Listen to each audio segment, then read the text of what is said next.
Sorry, just making sure the audio works here. Um, this is a video game. Not real life. It's not real life. It's a video game.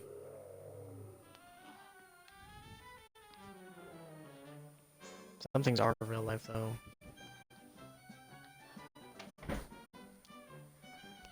There's a lot in the internal separation between what is acceptable, let's say, in reality versus on film, even with opportunity and everything surrounding that. But I am a normal guy. I have a normal life. Or at least I try to. Try to. Everyone has to work. At least that's how I feel. I mean, for a very long time, I always felt that money was essentially the most important thing. I have to change the controls here. Found a different controller. The other one didn't work. Money is one of those things that can be very important. And as long as I can remember, I've actually never had it. Right? I'm sure a lot of other people are that way too. Where they go through a lot, they work as hard as they can, they do everything they need to, and still feel hindered by the system that we all are in. It's not just the US, but I live in the US, so any observation of that is actually historical. It's a historical portion of disparity, even with the way that the world is right now. Not a lot of things match up in the way of sense of way of being, other than work, other than the process that we're in, and essentially everyone has to do it. And it's an interesting thing, you involve different things such as creative outlets, other people, say environments, groups of people. Things often get misperceived, even in a way that can be damaging to a person. That's what I'd like to avoid, or even steer clear of. Be wary of, even in that right mind, because there is not a lot in the propensity for that sort of thing. When it comes to mind of someone who clearly has worked a long time, and I have. But, I don't know. Today started off correctly. I woke up, brushed my teeth, morning routine, washed my face, did everything that I was supposed to do. Got on my bike, ride my bike to work. It's the greener option I have for years. It's better for your health. I think it's more heart healthy too, riding your bike. I mean, not a lot of people do that, but you think like morning commute, even in the city, it can be easier, it can be harder, strenuous on your body, I guess, but that was my day, and that is, and a lot of people's days actually. They wake up, go to work, have their morning commute, coffee, and essentially they're unbothered by the sorts of things that I guess bother me, or are hindrance in what I do, I guess. I just don't know why. I have sort of like a mismatch in that perception, because essentially everyone has bills. Everyone has things to pay, everyone has things to do, and you have to be that way. It's not for the sake of anyone else, it's for the sake of, preservation, or even, living in the world, in the process, and the system in which we are all in. So it's very important that I look and act professionally. It's very important that I have the correct etiquette. Even with this sort of thing, professional guidelines in media literacy, you could say. I've been doing this for a number of years just because I love to do it. It's a sort of a creative outlet for me. That in painting, painting, murals, even oil on canvas, I'd say, classic training. So, for the most part, life really is about pursuing the things that you'd like to. in that frame of mind. It's not always laid out correctly in the plan. It's not always within, that thinking where you can, really do anything you want to. You are, at the liberty of other people the majority of the time when you are out and about in the real world. And I'd say that goes for anyone. It goes for anyone. You walk into any restaurant, any place of business, say you're going to get something documented or filed. Say you're going to, you need travel plans, so you call a travel advisor or something like that. Or you need, even ordering food as a person working and delivering food to you. And, person driving the car in the Uber. That person is a member of a company and they get paid and they work for that business and everything else. But today I woke up and I attempt to get my work done and almost felt hindered by some sort of perception, I guess, that was placed on me, and I don't know, it can be like a bit of a strenuous thing to have to get over, but still positive about it, I'd say. I mean, you have these things happen in life, you sort of want the ability to even communicate properly about it, or even say what you'd like to. So, I don't know, maybe one of those things. Not only that, also a teaching moment. I'm sure that this sort of thing hasn't happened to anyone else. Even on Earth, in our current time period, it's 2025. The internet is relatively new, even say within the past 30 years, even. The smartphone wasn't around even 20 years ago. Actually, 20 years ago, the smartphone was being developed. But they had flip phones in the early 2000s. They didn't have everything that's on the internet now, or everything in relative nature to technology even.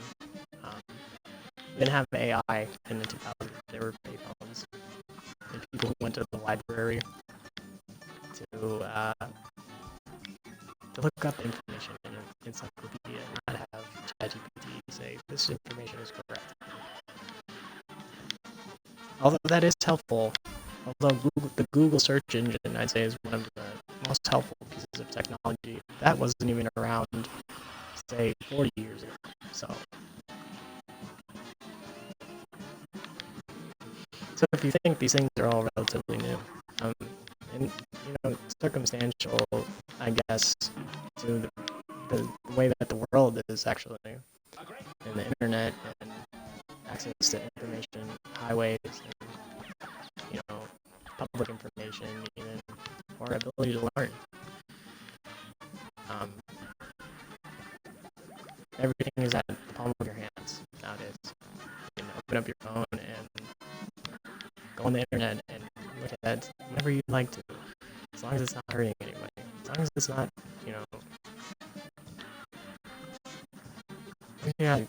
a weird guy.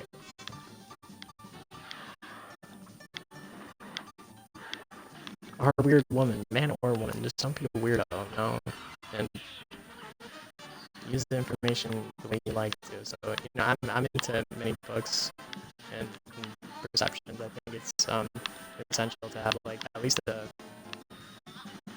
in placement, just most knowledge, or some knowledge, acquire knowledge at least, in the sense that you can hold a decent discussion, and you can, even if you're going out to dinner with somebody, you just have a topic to talk about. Oh, this is how I feel about climate change. This is how I feel. You know what? That is such a good point for at least for small talk. This is how I feel about our current, political debacle and spectrum. Or this is the way I feel about different styles of noodles. I love udon noodles, but angel hair is good too. Rice noodles. I mean, there's so many different kinds of noodles. You have no idea. And it's helpful. It's helpful to be that way. It's helpful to be well informed. It's helpful to have, at least some sort of understanding of communication too, because even in my frame of mind, I sort of just let things be said sometimes when I shouldn't, and I end up, regretting not saying enough, or even being misperceived. And to have that happen to you, you know, uh, especially with someone you've never met before, I can't stress this enough. First impressions are very important to people.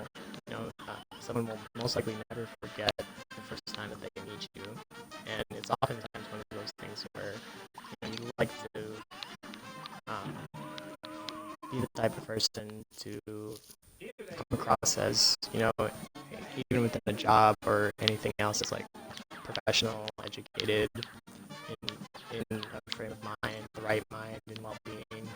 Um, and that, it shouldn't be any other sort of perception as a baseline understanding of someone at all.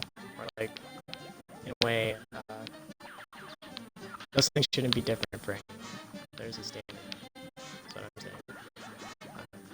It should be, you're essentially not the center of attention. You're essentially not, any different than anyone else, and everyone is equal. And there's love in the world. There's time, energy that people spend, and they work hard. And I'm the same sort. I work very hard on the things that I do, even being art. Even that being art or work, or and it's a good thing. People shouldn't be that way because it's part of life. It's important for life to be that way. But this is, I gotta get through this right now. Right now, gosh darn it. But I guess that's an internal observation for today. Just your fun fact of the day is that you should have other interests. You should have, like, things that you want to pursue outside of working, but in a professional mindset, just to not come across as someone who's just completely hindered by environment or even perception. Because I've seen that happen as well, where, people will make an attribution, a baseline attribution, and it will just end up being the entire perception of, a person afterwards. And then, no information will be learned, nothing will, it doesn't matter. I don't like this person, sort of thing. And I don't know. I try to avoid those types of things. I try to be as nice as possible to everyone. I'm respectful. I have good manners and etiquette. And that's the way you need to be. It's 2025 nowadays. People are educated, even past the point. And I say educated, but I mean, like, in a way that people know this already, and this is the way that you should be. You can't be standing. You cannot go into a library, say, and just start, doing whatever you want to the person sitting at the library reading a book. You can't say whatever you'd like to them. You can't do whatever you want to them. That's essentially just a person reading.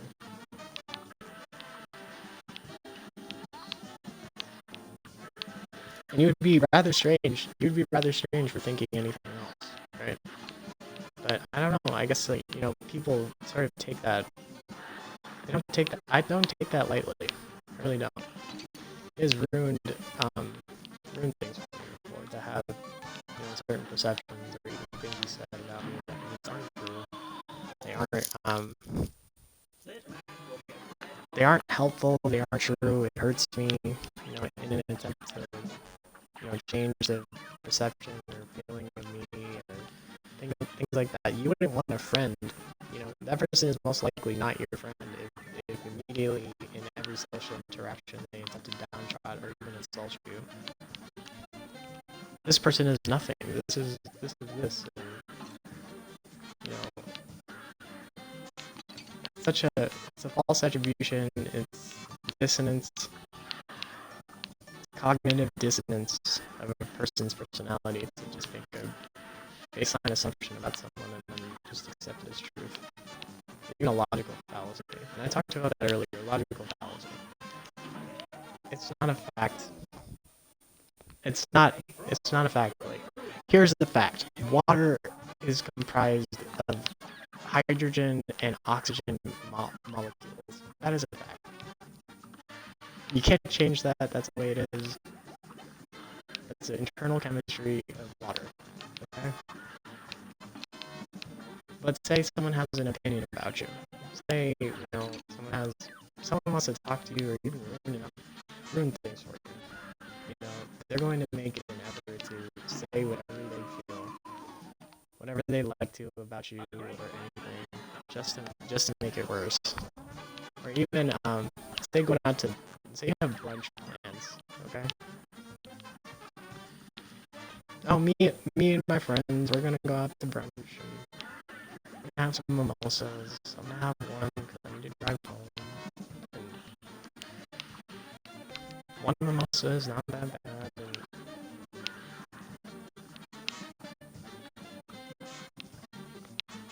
this is just my internal thought with it. You have no idea.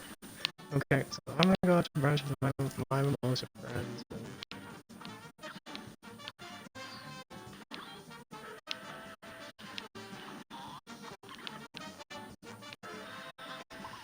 You wouldn't want to invite someone to your mimosa brunch that just, doesn't like you at all. It's gonna ruin the entire brunch. You like to have a good time, you like to be professional. I'm 26, so there are professional social standards for interacting with me. At this point in time in my life, I'm not someone you can easily mistreat and just have that be, that's truth now. This is truth now that I can mistreat him. That's not how it's gonna work. I just won't be around you. That's completely unprofessional.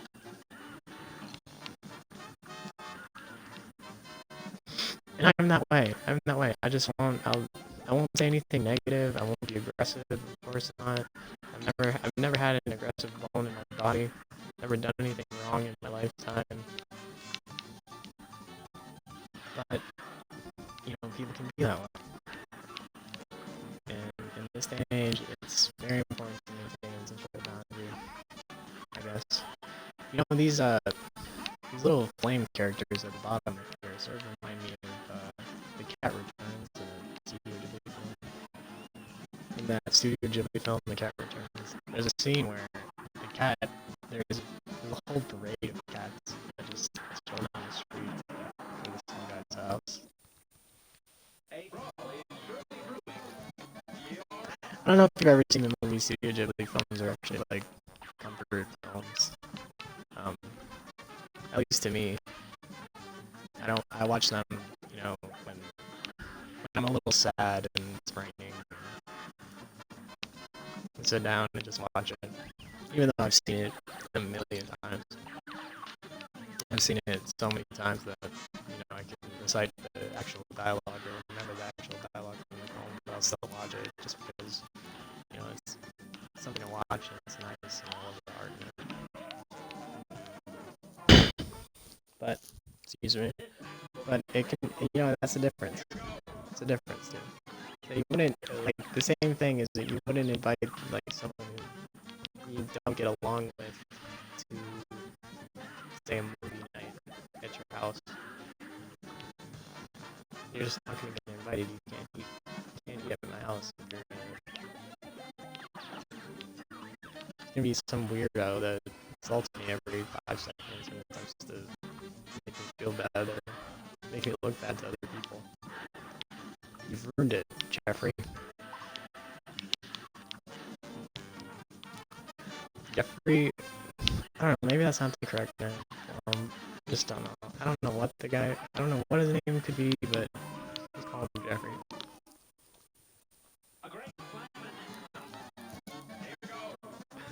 Jeffrey has no personal boundaries. Jeffrey doesn't care for what other people think. Jeffrey only says what he feels, it can oftentimes be morally damaging to character and even perception. Please don't be like Jeffrey.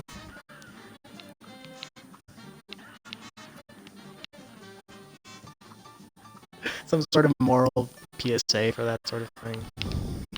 I just don't know. I just don't know. Right? But, that being said, I'm never hindered. I persevere. I have things I need to get done. Stuff I gotta do. And I don't know. I really don't know about that. I have a bit of a story though. That was just the beginning of my day and things I thought of. So my morning commute was actually just an hour bike ride. It's like 15 miles. 15 miles there, 15 miles back. And I just don't know. Just don't know sometimes. When you're on a bike riding it, it's sort of a nice, like, cool air on your face. But, like, also, here's Jeffrey. Nice. KO.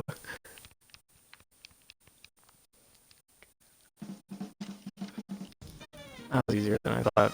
Yeah, but here's Jeffrey to ruin your morning commute and commute home, too. Let's see what Jeffrey has to say. It's usually never anything good or valuable whatsoever. At least in my experience, man, it's one of those things.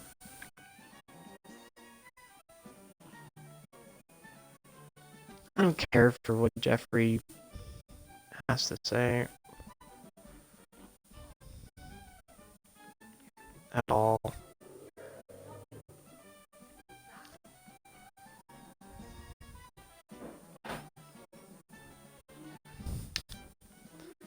I don't care for what he has to say, but here I am, forced to listen to him. I just don't know sometimes.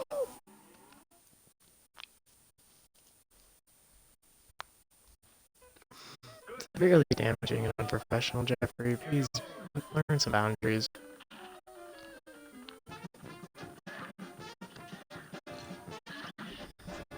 Real cuckoo nerd this guy is, for sure.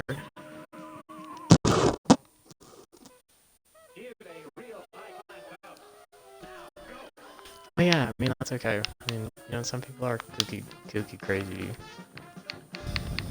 I mean, I want to be around them, but you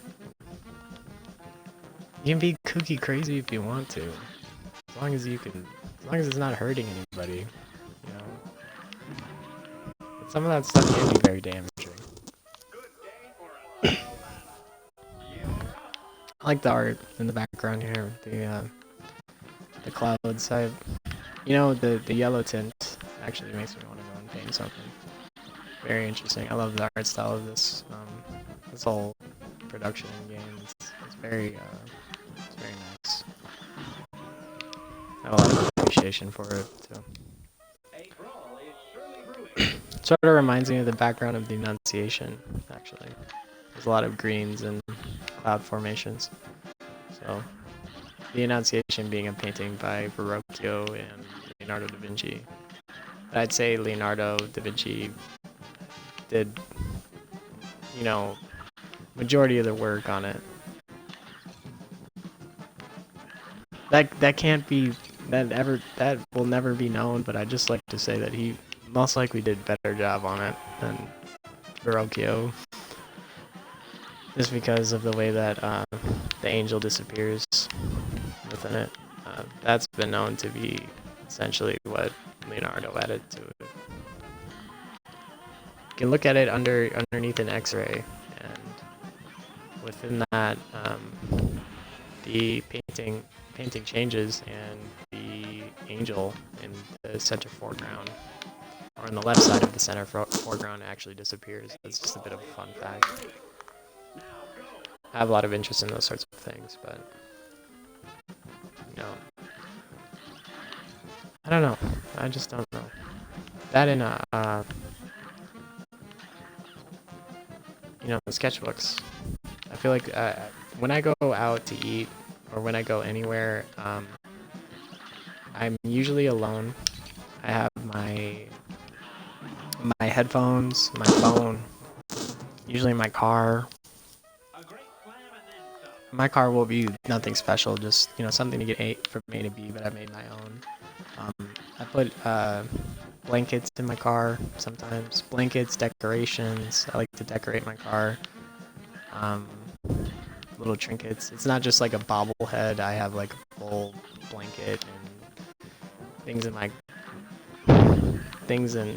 not just stickers, but I'd say I've hung things from the ceiling of my car before just to like make it more cozy, so you can hang out there because it's sort of like a sacred space to me. At least I treat my car like as if it's a sacred space. I don't let people ride in it or don't give rides out to people unless I want to, very frequently. But it's something to make your own. And when you've worked as long as I have for the things that essentially are not promised, I don't have, I can't ask somebody to go and buy it. I've bought every single one of my cars that I've had to buy, and they've been severely expensive. And even within like a payment, and it can oftentimes even ruin your credit. And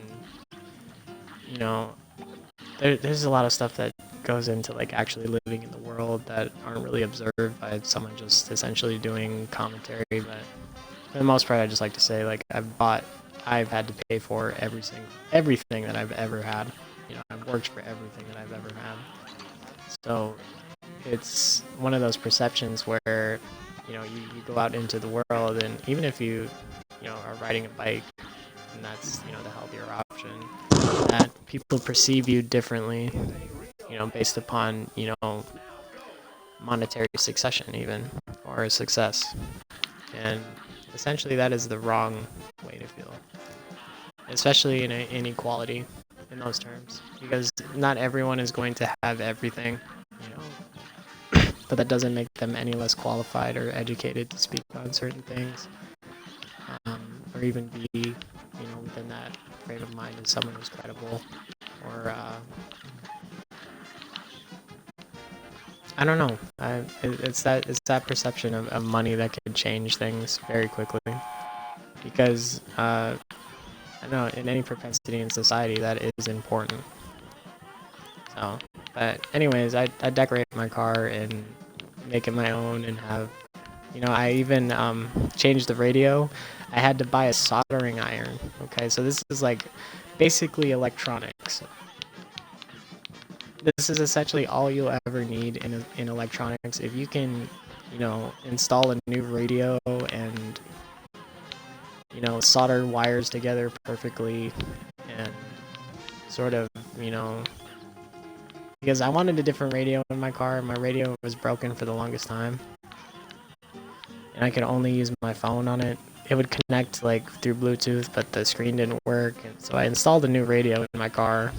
But I just kind of left it. I didn't have a holder because I liked the way that it looked without the, mount in it. It sort of like reminded me of like a spaceship afterwards. But, I don't know. And then I would just store things. I would store drawings and little sticker designs. I like vinyl sticker designs and things like that. And I even put like a little small portion of cloth in there from one of my shirts that ended up getting ripped up. And it's in that sentiment that those small things that people do actually make an environment, or even like an item, what it is. Or say you have your favorite shirt, it makes it yours. The fact that you've worn it and been with it and spent time with it, and it matters. At least to me. In temporary speaking, in driving, that is, part of the only time that you have like essentially alone to yourself, or at least for me, for a while, is that I would just go on drives by myself, or even that was the nature of my work at a certain point. So, it can be good to think personalize, to compartmentalize, personalize, decorate, really, you know, express yourself in a. And I don't like to say that because my name begins with the letter X. It's kind of just so generic and weird to me. But really, accentuate personality through that. It's essential. It's good. It's a good thing to want to be yourself and to want to pursue those sorts of things. And I even do it with my bike. Like if there's a flower, like say there's a wildflower on the side of the road, actually just, you know, rip the flower out of the ground. It won't be missed.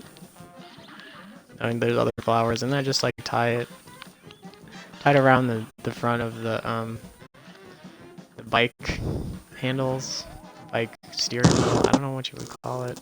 The front frame of the bike has flowers on it too, just because I put it there.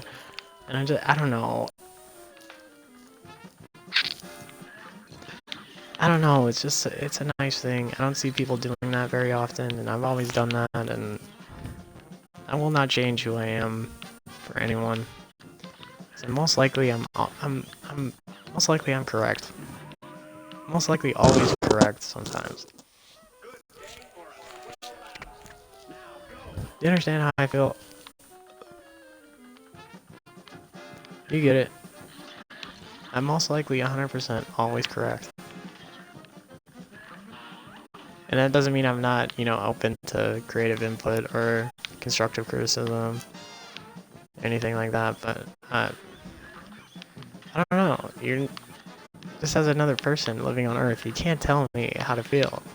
Let me bring up Jeffrey again. Jeffrey cannot tell me how to feel about the way that I feel.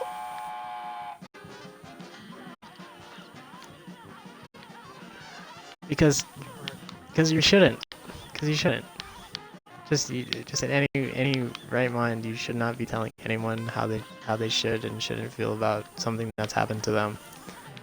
And that's just a premise in communication and even therapy, where, you know, people feel unheard when their feelings are invalidated in that way.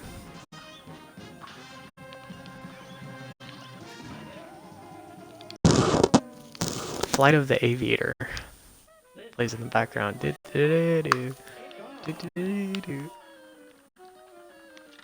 Is it Flight of the Aviator? Actually, I'm pretty sure that's the name of it.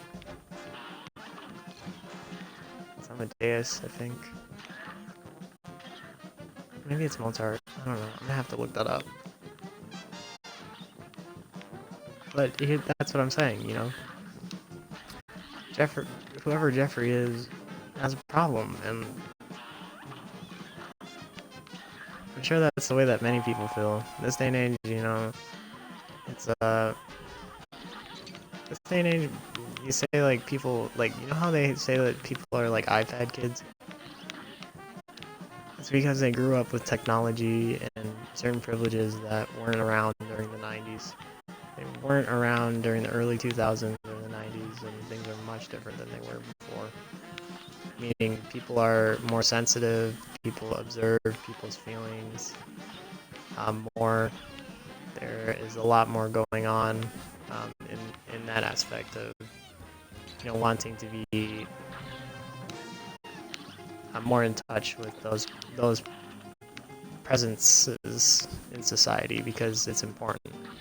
And if people aren't that way, then they end up, you know, not having relative understanding of the way that other people feel, and then, you know, more violent things occur, more people are at liberty or at will of others, and there's zero understanding within the world.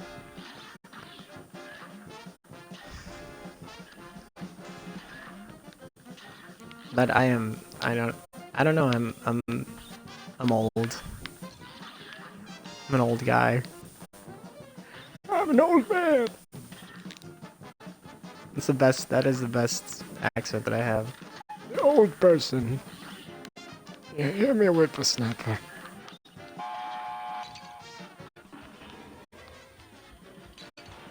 It makes me so uncomfortable. I'm sure it would make anyone really uncomfortable to hear me talk like that, but I do anyways. I like that sort of thing.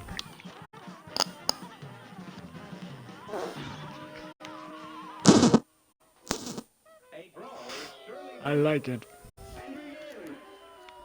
I'm sorry, I'm like laughing to myself about it. Oh no! Why have you done this to me, Jeffrey? And that's how it is. That is how it is. You don't just push an old person down the stairs. You don't walk up to someone on the side of the road and just push them over for no reason. Please, dear God, don't do that. That's how it can feel, though, if someone doesn't observe how you feel. That is essentially what it is, too. Is that someone will just not observe how you're feeling at all and just say whatever they feel like. They'll just say or do whatever they feel like at all times, and that is basically just pushing me over on the side of the road. That is hitting me with your car. And I don't want to be hit by a car. I've already been hit by a car before, actually. It's not fun. That's a bit of a story. I was actually like, that happened to me when I was like 8 years old. Actually, I'd say 5. I got hit by a car when I was 5, so like, I always thought that I was just dead. This was the afterlife. That would be terrible, right? That was just my running theory with it, that I died a long time ago, and this is Earth, sir, but this is Earth. Yeah, well, I understand it's Earth.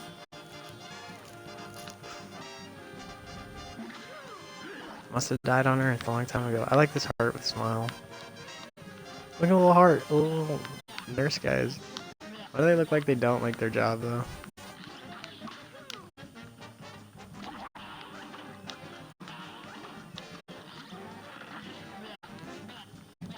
Wait, why does he turn into like a little trash man? That's so funny to me. Oh no. That was a mishap on my part, for sure. But yeah, I mean that's what I'm saying, you know. There are a lot of things that go on in the world that, you know, arguably shouldn't. And a lot of it can be misperceived, and really the only thing that you need to do in those sorts of situations is to, you know, first of all, I don't know if this is bare minimum to me to just never be aggressive, ever, with anyone. Never aggressive, never the aggressor, you know, don't insult, hurt, or harm anybody. And that's bare minimum for me. But afterwards, after you achieve the bare minimum standard of not reacting with aggression, there are a certain number of things that you can do to try and make things better. You know, even state the way that you feel, or be, you know, that person to other people, where it's like communication at a basis is different with you because, you know, things are able to be perceived that way. You know, hey, I'll actually sit down and, you know, talk to you. Don't just I've seen this before. Don't just throw don't just throw a chair at the Waffle House. The person working at Waffle House, you know. Don't do that. Don't throw a salt shaker. Don't go to a restaurant. You know, if you weren't happy with your service, you know, you don't turn into a severely aggressive individual and just start knocking tables over and smashing plates and things like that. You never want that to be the case. Or even like say out in public, you don't want to go to the park and people are walking with their dogs and their animals and children. People are around, and you have women and children running from you because you're a scary monster.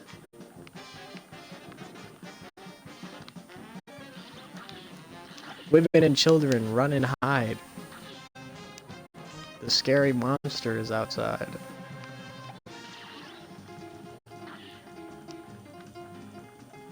let's hope life isn't like that whatsoever for anyone, you know.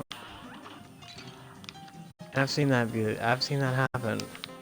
And that's what it can feel like. I mean, even for me, you know, I'm well kept. I dress nicely, but even I feel like the monsters sometimes that people are running and hiding from. Really, I'm not even that bad. I mean, people aren't. People are really not even that bad at the end of the day. So I don't know. Today has just been such a weird thing. Even now, I had a work meeting. And just a lot, right? It's just a lot. But it can be, you know, sort of a good thing to be able to communicate, to know, like, know yourself and know other people and know the way things actually are. You know, here's the way things actually are, and it's all laid out in front of you. But that should just be the natural opinion and personal perception all the time. You should just have, you know, your perception of it should be what it actually is in reality, regardless. But I am that type, though. I am the type to act, do, and say things, and you know, sort of a way that I like to get to know people, but also, you know, would like things to go better than they are occurring. Because oftentimes people don't ever think of like those feelings, or even they say things purposely that are damaging or something like that. Imagine if you're, you know, very deeply worried about the perception of the way that other people see you, and then, you know, something is said, and now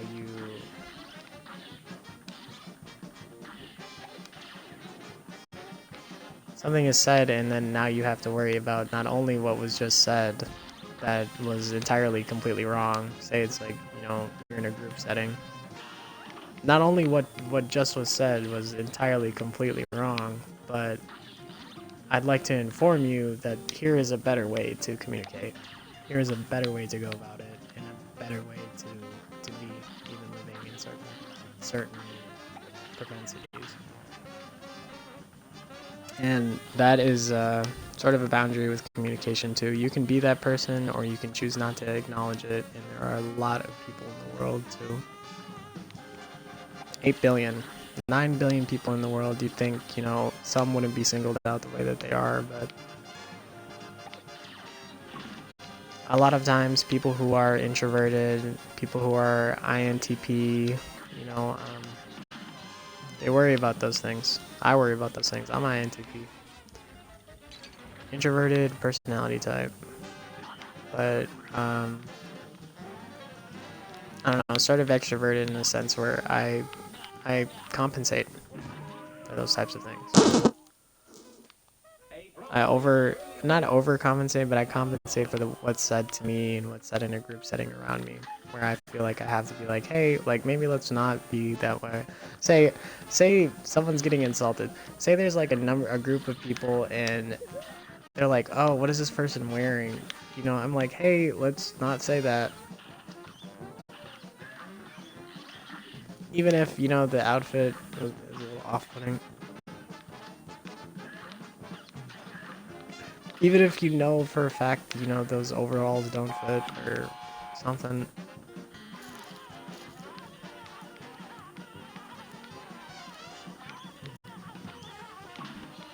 You know, even if you're wearing that Tap Out shirt, I'm not going to be mad at you. I don't like Tap Out as a brand, but, you know, teach their own. I'm not going to tell you how to dress. I'm not going to tell you how to feel. And that is like the basis of, you know, my entire day. Is I just felt like someone was just telling me who I am. And I'm not that. It's not going to be that. It will never be that. Could never be me, Chief. Could never be me.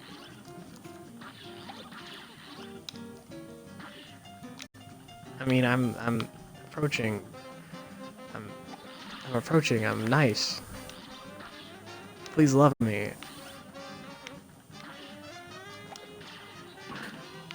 But I'm not. I'm not like that. Never mind. Don't actually. Never mind. Don't love me. Never mind. You can shake my hand. You can give me a fist bump, and then we're fine. Okay.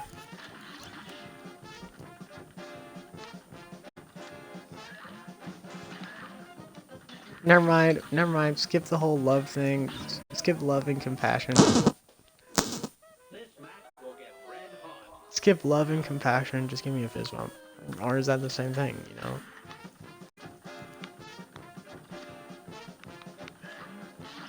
That's how it is. I mean. But I guess there are a lot of stuff to talk about to begin with. But when doing something like this, I don't know. Sort of a chill. Sort of like a different mindset, especially when doing commentary. I am getting through this game rather quickly, though, I'd say. And within that right mind, I like to stream. I think I take it as an art form. I really do. Commentary, YouTube videos, streaming, all of it is an art form and a different type of art form in and of itself. Because if you think, you know, and I bring up 15th century painters very frequently, but they're also sculptors and designers and architects and stuff. And regarding that certain aspect of it, they were apprentices their entire life of art and things, acquisition of knowledge, even philosophy. You know, Socrates, Aristotle, Plato, Galileo, they all worked on, you know, astronomy and understanding of the natural world, but it was their entire life. And the way that these things can be even on the internet relative to that understanding is, you know, the same thing. It can be your entire life. Everything on in your life can be on the internet if you so choose to put it there. You know, that might not always be a good thing, and I don't treat it that way whatsoever, but if you so choose to, you know, it'll be there. And how I am with these sorts of things, it's like it's an art form, it's a craft, it's something that you get good at over time, and it's also, you know, taken seriously too. I take it very seriously, just in a narrative and communicatory sense, because it actually is something that is helpful in this day and age to have someone, I guess,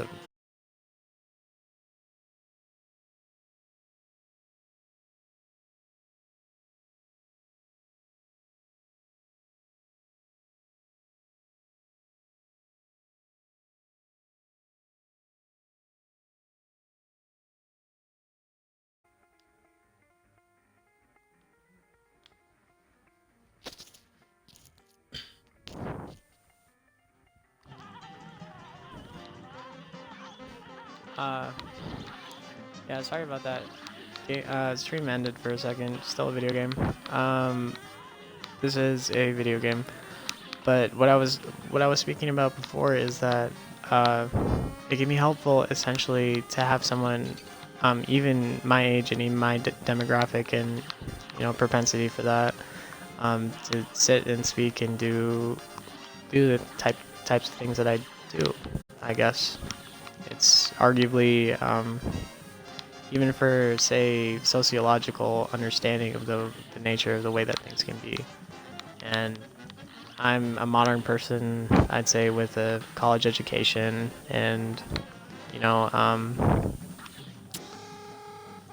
there isn't a lot of people in that way who will sit down and actually do some sort of, you know, I'd call this even cinematic narration for a creative outlet, or something to be respected, or at least keeping track of over time, and I respect it, I really do.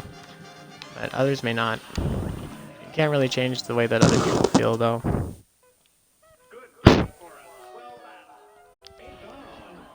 At the end of the day, you may not change the way that other people feel. And that in their actions, or whatever they choose to do and say and act towards you, I cannot change that. I may not want to be around it, but I cannot change it. And that is just one thing that you would need to accept, I guess, just within the world even. And I've been in situations where I'm working with someone that, you know, I don't want to work with, or I'm around people that, you know, I may not identify with wholeheartedly, but I can still, you know, be very respectful and, you know, how are you doing today, sir? And how's your day? And this and that. And, you know, it's different. It's a different thing. But the internet being, you know, a different product of that. The internet being completely separate from, you know, even real life occurrence sometimes, because it is essentially online, but it's where most of my work occurs.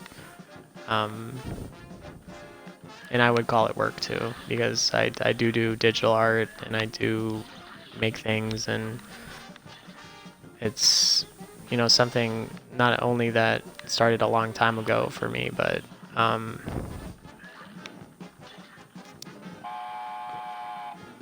relatively to the understanding of the way that those things are, no one else is doing the same sort of thing. You know, and is that a creative is that a creative difference, or, you know, an active choice? You know, or in that right mind, like, you know, are other things better or worse? I'm never the type to say something is better or worse. I'm never the type to be comparative or to even see things for in that mindset, because not only is it wrong to say, but comparatively, it sort of demeans the life experiences and occurrence within real life, because people go through things all the time. You never know what someone is going through, actually, what is happening to someone, or, you know, how they're feeling emotionally, and it all can be very strenuous. It really can. So I'm never the type to be comparative in any way. I just sort of do what I need to do. I sort of do what I'd like to, and if it's not hurting anyone and it's good, and, you know, regardless of even if people like it, I most likely will still always pursue something like this, just because I've been doing it for so long, and I see it as valuable even to my life. And somewhere someday, 200 years later, 300 years later, someone will pull up what I've made, and here's how humanity was at the time. You know, that's what I think. It's some sort of time capsule, even, where, you know, after the aliens arrived, and 300 years later, looking back, it's gonna be just this. It's gonna be this. I'd rather it be this than a horrible TV show. I'd rather it be this than someone's perception, you know, written in an autobiography, or not even that. Some people go, you know, unnoticed within society and stuff like that. So I just don't know. Why is he shaking salt on him? Salt and pepper. They're gonna eat him afterwards. Why were the? I just don't understand the reasoning in that right there. The ending scene was that he got knocked out, and now they're gonna eat him.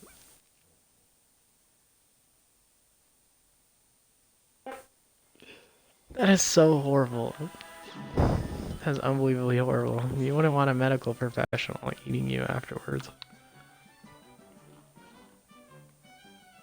And they were dressed as nurses. What the heck?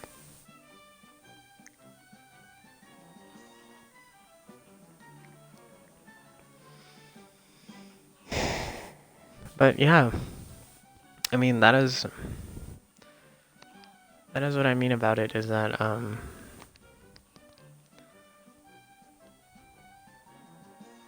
771 times already. Well, wow. I am terrible at this game.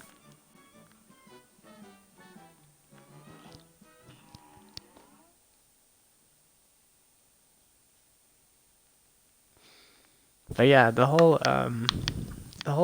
time capsule aspect of it is very interesting because you think like, you know, YouTube and the internet, it'll never be gone. It'll always be in some server room. It will always be in some database somewhere. I'm sure someone has the full series actually somewhere. And that's just an interesting thought because it might be someone's favorite TV show and you never know. You would never know. Just because it's being made. And, you know, I just don't know. Game of Thrones is over now. There isn't a lot of shows, you know, I want to watch. I like Game of Thrones, Westworld, Game of Thrones, Westworld, House MD, Scrubs, Futurama. Here, I'm going over the list of shows that I actually like. Hold on. So we're at Westworld, House MD, Game of Thrones,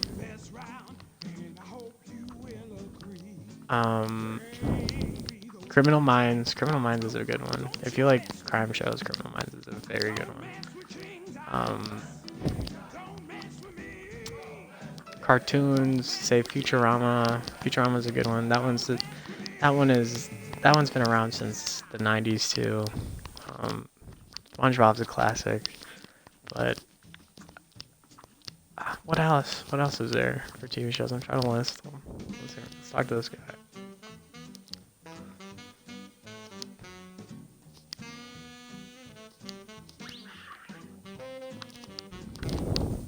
I like how he just disappears into the floor. That's kind of scary.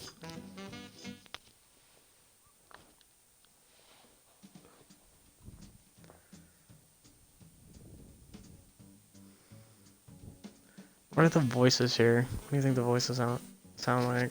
I kind of like that they're silent though. It sort of adds to it that they're silent.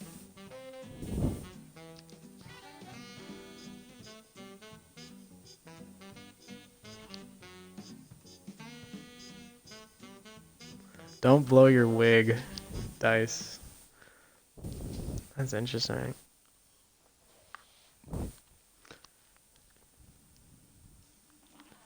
Okay, I've never seen this portion of the game.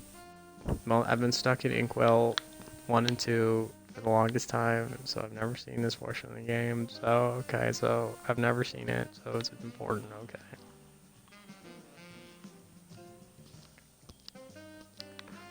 But yeah, I mean, as for TV shows go, we're still on the list of TV shows that I like to watch.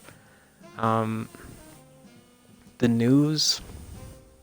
I like to watch the news. That's like an old person thing to do. But I watch NBC. I think NBC and CNN, even ABC News sometimes. Sometimes ABC News, I don't know. But NBC for sure. That's national news. You know, you usually get a lot of good information very quickly from news channels and stuff like that. Oh, Atlanta. Atlanta's a very good show. That's a TV show, but Atlanta's a very good show. I'd say that one of my all-time favorite shows, actually, just in general. As for the creation of television, just in a sense, but.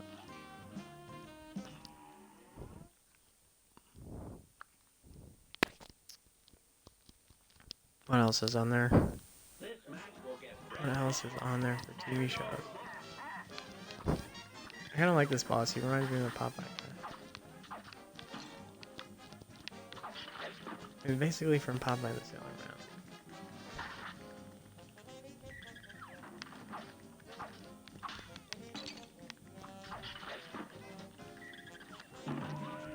What else is there? Gosh darn it. See, now I'm on this whole other tangent about TV shows. Popeye is good too. Looney Tunes, old Looney Tunes cartoons are cool too. You know, Hong Kong Phooey. There's a difference between the Pink Panther and Hong Kong Phooey, but not much. Hong Kong Phooey was essentially like a janitor, and the Pink Panther just causes mischief.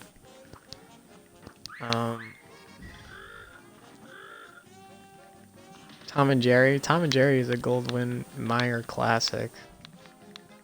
Looney Tunes, I'd say again. Bugs Bunny. Bugs Bunny is good. Bugs Bunny is very funny. See what I did there? Bugs Bunny, so funny.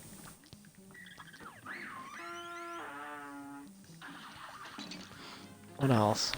A little sharkfish. That's kind of cool. Or are they catfish, actually? I think they're catfish. Colors on them. But, yeah, I mean, in the realm of that, like, I used to watch comedy specials a lot. Like, whenever Comedy Central would have the comedy specials, where people would just do stand-up, I like those a lot. For the longest time, I would listen to them, just have them on in the background, and I guess that's where like a lot of the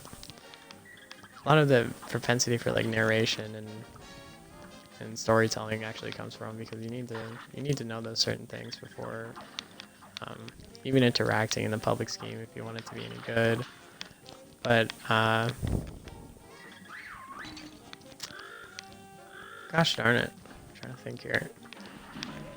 After the comedy specials were over, though, like you'd fall asleep. It'd be The Daily Show. The Daily Show is a good show too. I've been watching The Daily Show since the 90s as well.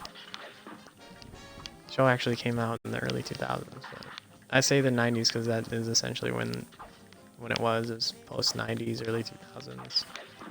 But whenever those comedy shows would be over, you know, it would go into like just infomercials, okay? And there were a lot of like weird infomercials where,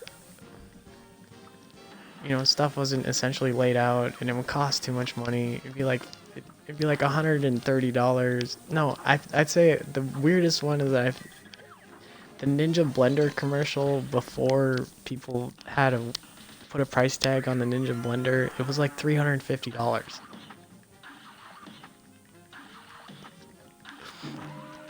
Please buy our Ninja Blender, and you'd fall asleep right to the Comedy Central show, and it would be a series of infomercials afterwards. And you know, I'd always wake up, and I'm telling you this now, I'd wake up during the Ninja Blender commercial, okay? And at the end of the Ninja Blender commercial, it'd be sign up for 5 different payments of $75 to get our free Ninja Blender and package. And it would say it's a free blender, and I'm like, that's not free at all. I can't afford I cannot afford this Ninja Blender right now.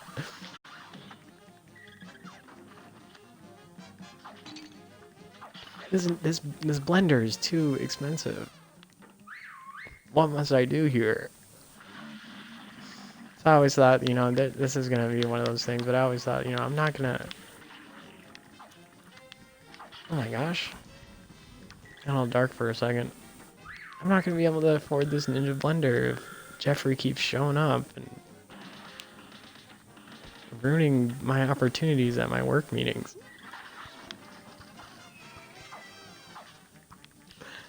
But yeah, I mean, like there was also like weird infomercials and stuff. Like aside from the $350 Ninja Blender, you know, there's also the Fushigi ball.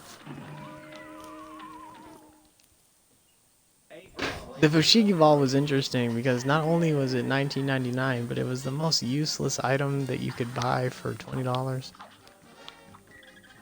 I think it was like 2 payments. That was only if you wanted the Fushigi classes. You want to take a class for Fushigi ball, which is really just hand-eye coordination at the end of the day.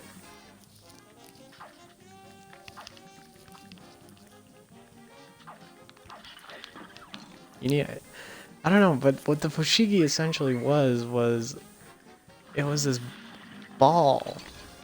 Okay, it's a circular orb, and it was glass, but it had a glass frame on it, but metal plastic sort of contraption. There was a metal ball inside of a glass casing inside of a plastic casing, so you know the reflective nature just made it seem like it was floating, or in some way, I don't know. It's just very interesting. Very interesting America to go with the Fushigi ball.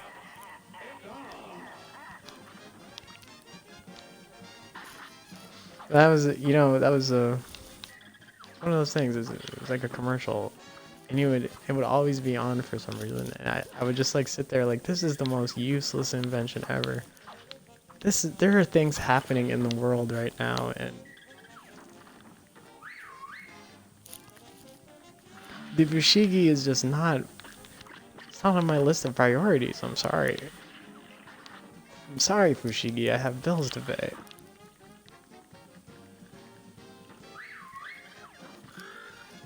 And that's what I was like, but I mean, I was much younger. I felt like I had bills to pay even when I was younger. Can you imagine a 10-year-old doing taxes? That was me. That was me for sure.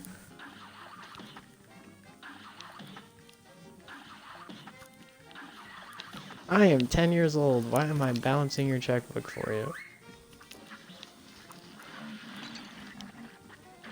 But yeah, I don't know. I mean, that's just the way. That's the nature of the way that I've been. Nature of the way that I was.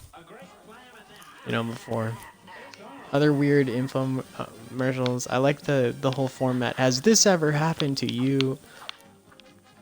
Because a lot of things have never happened to anyone else but me. Has this ever happened to you? You can't chop vegetables correctly. Here's our new chop blender. Chop, chop, chop. Chop that vegetable up. Chop, chop. In quick, fast, and in a hurry. New chop blender. Coming to a store near you. It would just be like, it would be the worst, you know. It would be the worst, like, depiction of someone who's, like, just completely incompetent at chopping vegetables. This person just, like, holding the knife the wrong way, holding the knife backwards, end up stabbing themselves in some way. Oh, no! Has this ever happened to you? Such a good format for commercials to be made, actually. I can see that as so helpful. This is how it should never be, you know? And then so forth, those things are decided. So, but I can just see it in some way being, you know, sort of helpful. Just in that frame of mind, because that's actually how I felt. I don't ever want to end up like the chop chop lady. The chop chop man who doesn't understand. Or something like that. That in, they always had this ad for gazebos. No, it wasn't gazebos. It was actually, well, it's sort of like a gazebo. It was this mechanical awning that was like for outside. I don't know if anyone will understand, but it was this awning where it was like sort of built rather quickly and easily distributed, but it went over the side of your house. If you had a house, you can get a mechanical awning, and our new mechanical awning. Enjoy your day outside with your loved one.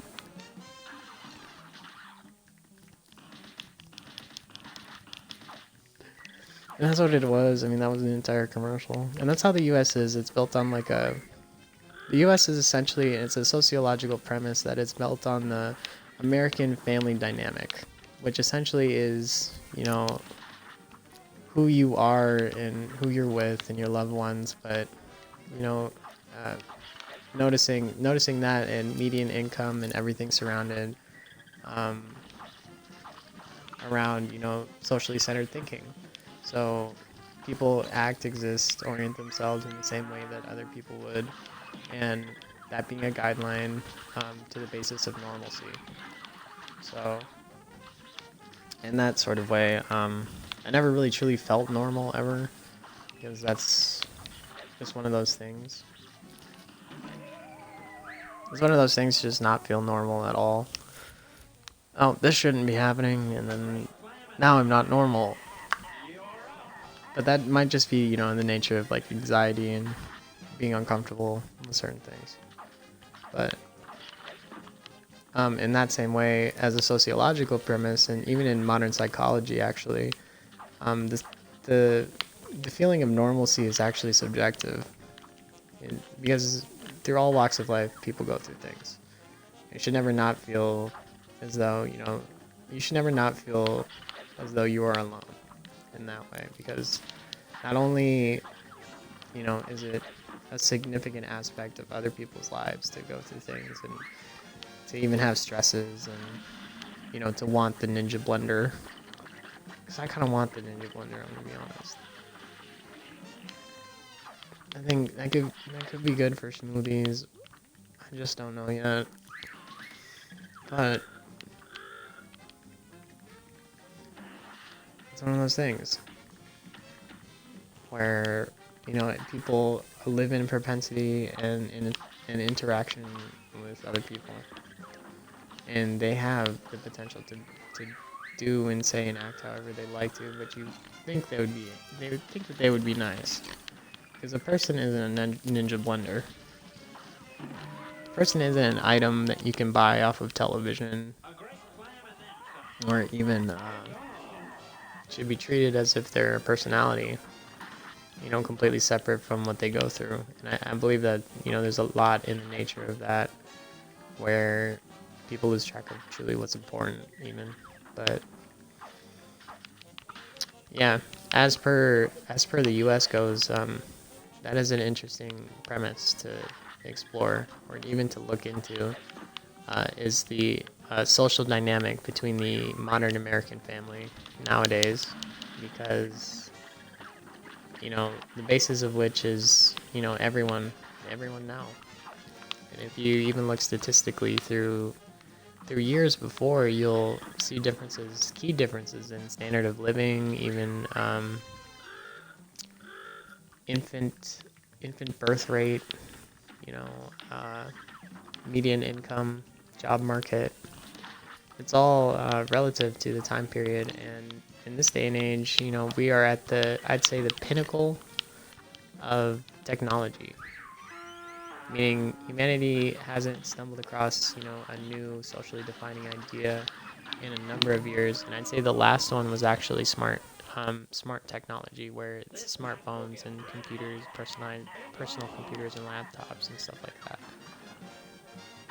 But there hasn't been a new and socially defining invention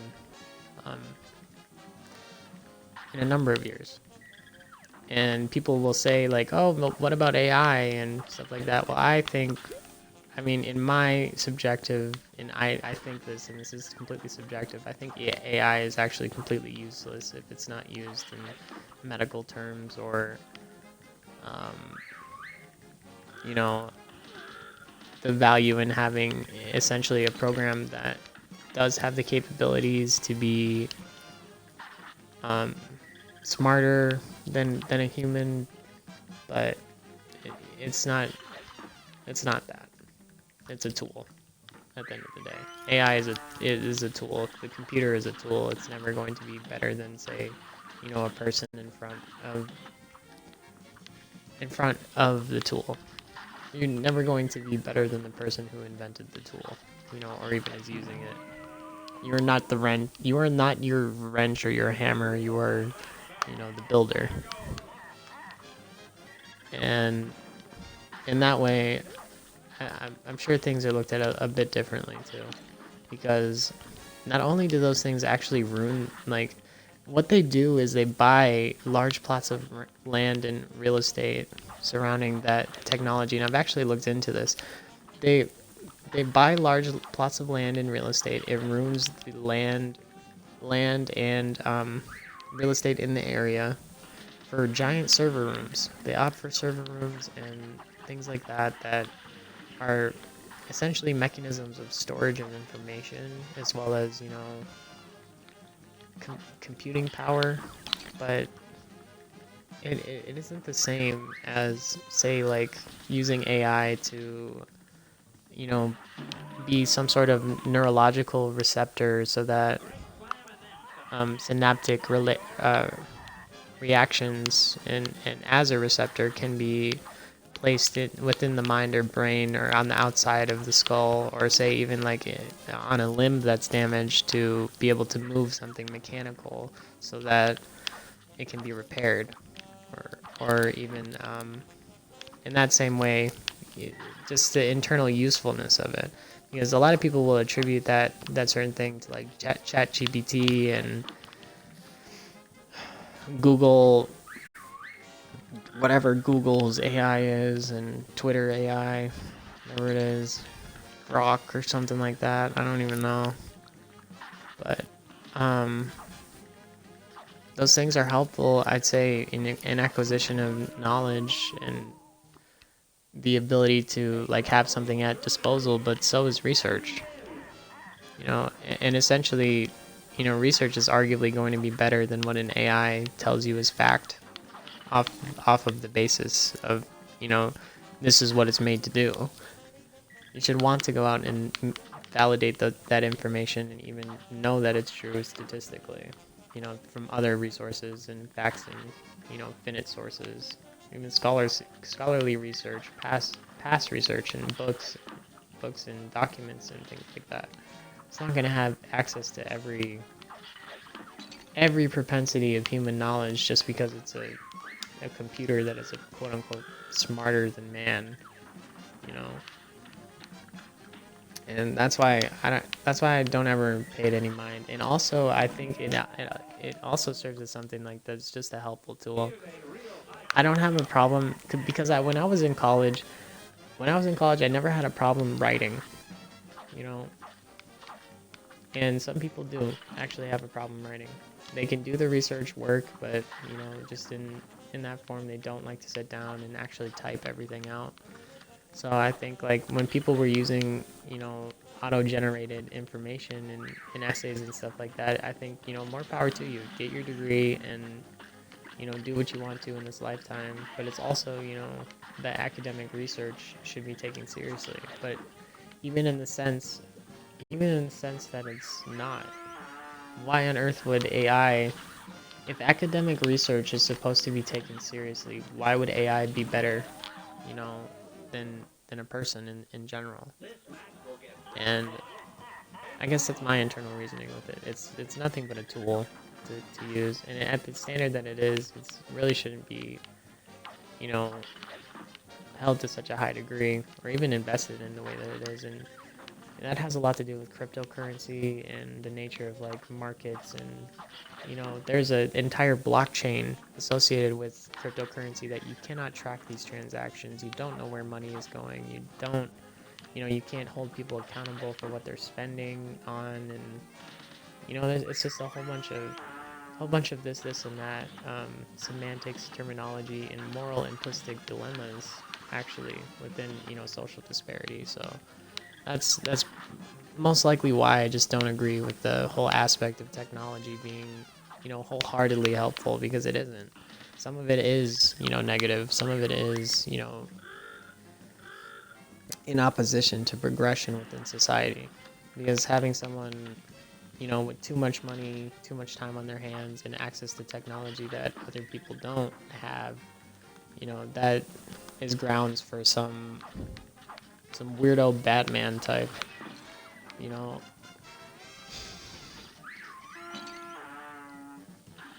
That's grounds for Bruce Wayne in real life, but Bruce Wayne doesn't have any personal boundaries, and, he just likes to do and say whatever he wants to, and he feels he can be racist. You can be racist Batman, I guess. I just don't know.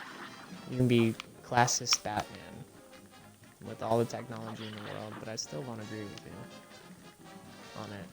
And you know, that's just how I feel. And it can do a lot of good for the world, though. As I said before, you know, if AI was, you know, reformulated as a form of like receptors or biogenetic receptors, and you know, implementing that sort of thought process, I've even seen certain research being done along the lines of, you know, people with ALS, and you know, they can't move or communicate, but through AI and in the formulation of that, they can speak, you know, in simple terms or in complex terms if they'd like to. And I think that is super helpful. I think those things are what it's made for, and you know,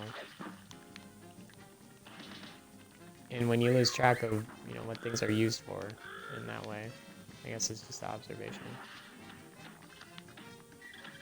Because you shouldn't want to auto generate, or you know, not write your thesis statement for your college, but busy work and everything can get rather difficult. So I you know, as long as you're not doing that for every single paper, I don't mind it either.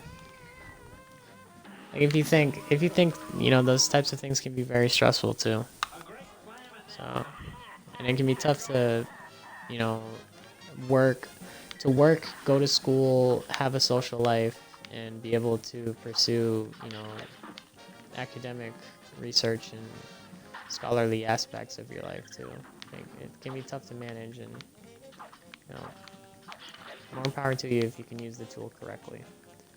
But don't sit and auto-generate research and then attempt to call it credible, which is actually a current problem right now. But yeah, that and supercomputers like that develop personalities. I think that is interesting too. Like a computer that learns and has an aspect of its own personality against the understanding of humanity. You wouldn't want something like that to get access to, say, like server or mainframe where something important is at all, because it might not know what to do with that information, and it'll end up going wrong very quickly. And that's the whole danger of AI too, is that if it learns too quickly and has access to information that it shouldn't, it might do something wrong. There's no way to account for it. There's no kill switch afterwards, you know. It's just there forever. So, especially if it does something wrong. And I'd like to get done with this Popeye level. I'm tired of Popeye. I don't even know the name of the villain in Popeye. I think his name's Pee-wee or someone. I'm gonna have to look it up. I'm sorry, but I'll just call him Mr. Sailor Guy. Mr. Pegleg Pete. I think his name's Pegleg Pete, actually. Wait, actually it is. His name is Pete in Popeye too. Never mind. Never mind.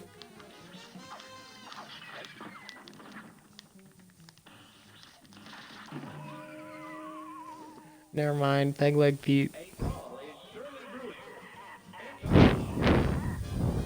But I don't know. For the most part, like things are never socially defined. It's more so just on a subjective basis. You like certain things to be successful because not only can they be helpful, you know, there's a lot of new things in the world too. A lot of new in the old, right? Even with art, even with time, energy, work, and stuff like that. For a while, I didn't even know how like certain things were manufactured until I actually saw like the machines. Certain things are plastic mold machines and put together by different people. I used to make catheters. I made like actual medical parts and clips and catheters and things like that to go into the human body and I didn't know how those things were made until I actually did it in like a clean room environment and worked there for like a year and a half. And it's so very interesting when you get into those parts of life where, you know, you end up seeing something new and being around people who are newer to the idea about life, I guess. 'Cause not everything is laid out. Oh, you have to hit his uvula. It's kind of interesting. Not everything is laid out. It's always about working through it, perseverance too, be suffrage. But I like to get through this. I'm gonna be quiet. Sorry, I just had to put in my 2 cents about computer. The computer is a tool, so just use it correctly. It's not. If my computer was a person, I'm pretty sure my computer would be a good person, but still, it's not a person. It's a computer. It's a device. It's a tool. So use it. Hope I'm not a tool. Sometimes people call people tools. But I hope I'm not a tool. I just want to get through peg leg teeth. Please let me pass, Pete. Petey, pal. Petey, my boy. Peter Piper picked a pot of pickled peppers here.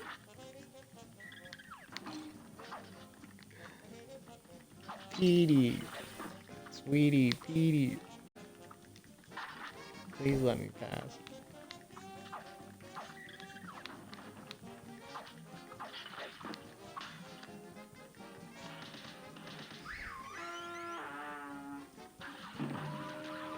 Stupid catfish.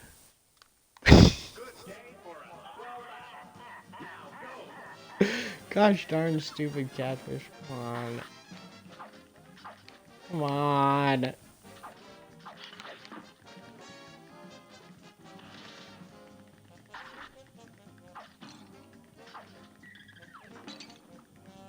Nah.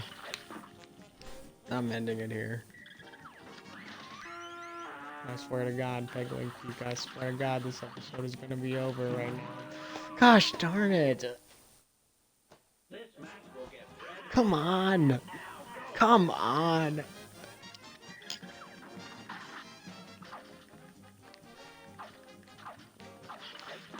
I get so upset. Stupid sailboat. Stupid red sailboat.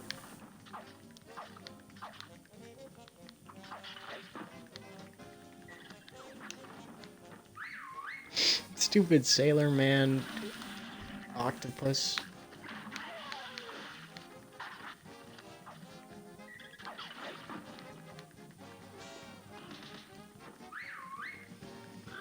Hanging barrel for some reason.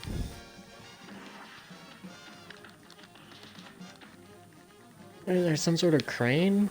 Is there a crane on the ship? That's helpful. Put a crane on the ship.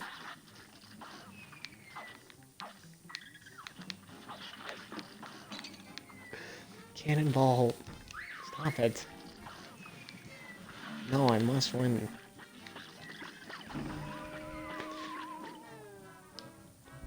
I am so upset right now.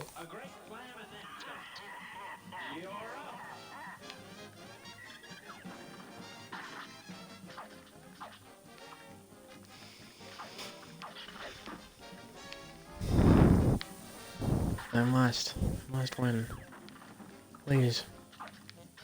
For my family. For my cup family.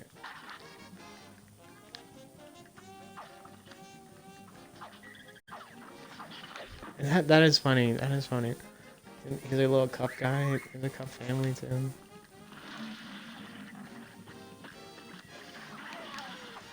I wonder what colors they are. That's actually like such an interesting point.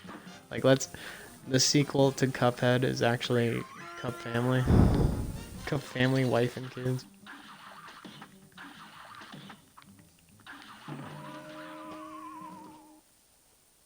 That could be like a whole story centered around it. That's interesting.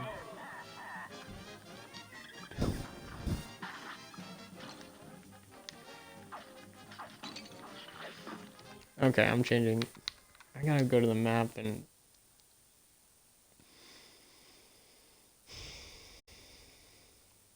I need upgrade. I need... This one is useless. On the new one.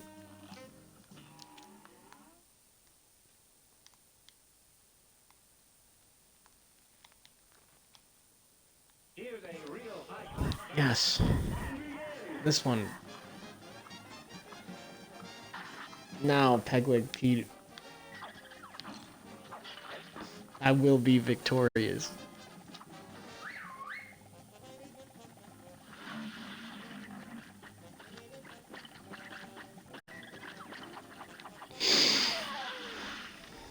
You better let me win, Pete, I swear.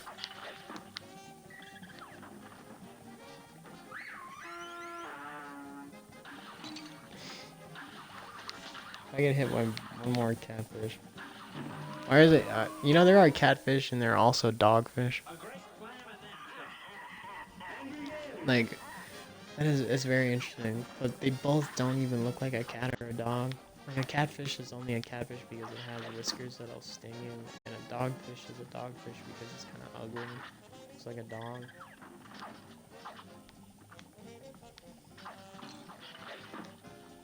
That is such an interesting point for humanity. And also, do you know about a tree frog?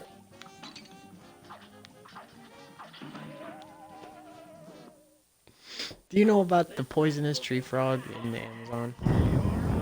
If you're ever in the Amazon rainforest and you're doing like biological research and you have sandals on, if a poisonous tree frog jumps on your foot, I'm pretty sure you die. I'm pretty sure you're just dead because you can't even get out.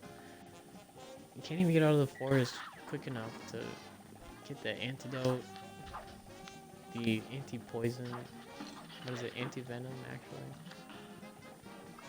So I just think about that sometimes. It's like, why are they always wearing sandals in the rainforest? What happens when a tree frog jumps on your foot?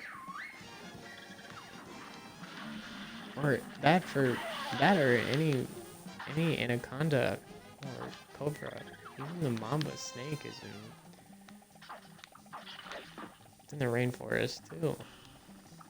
Think about that all the time. If a mamba snake bit me, would I even be prepared to live afterwards? I'd probably just die to the venom. I think that'd be a cool way to die though. It's like, it's not cool to die at all, you know, you should want to live your life, but like, mamba venom snake bite from like a beautiful, pearlescent, brightly colored snake. I say that's in my list of top 5 anime betrayals actually. Top 5 anime betrayals. Mamba snake bite.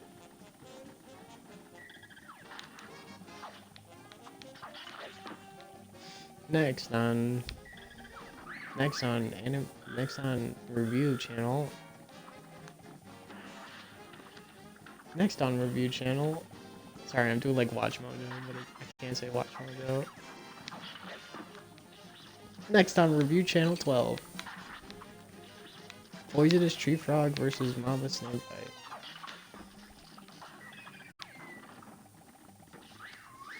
That's such an interesting take. I'd rather get stung by a jellyfish though, honestly. The jellyfish sting most likely won't even hurt that bad. Just going to cardiac arrest.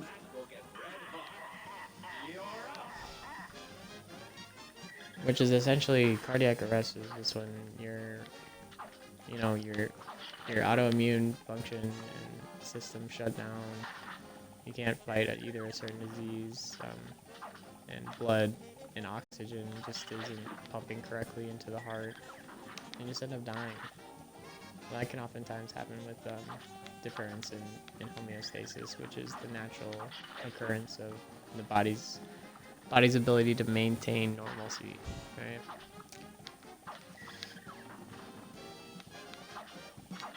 It can also happen with certain things within the heart too. Cardiac arrest is essentially that. Heart attacks, strokes, that is one of the leading causes of death.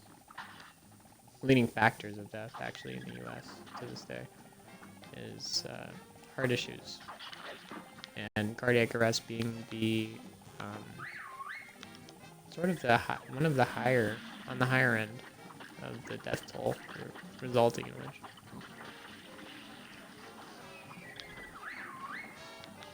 But yeah, that gun violence, suicide,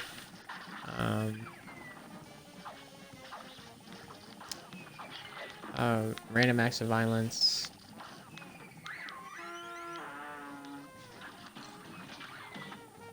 and a number of other things. You can die to everything. You can die to everything or just one thing. I don't know. But Peg Leg Pete needs to die. I'm gonna be honest.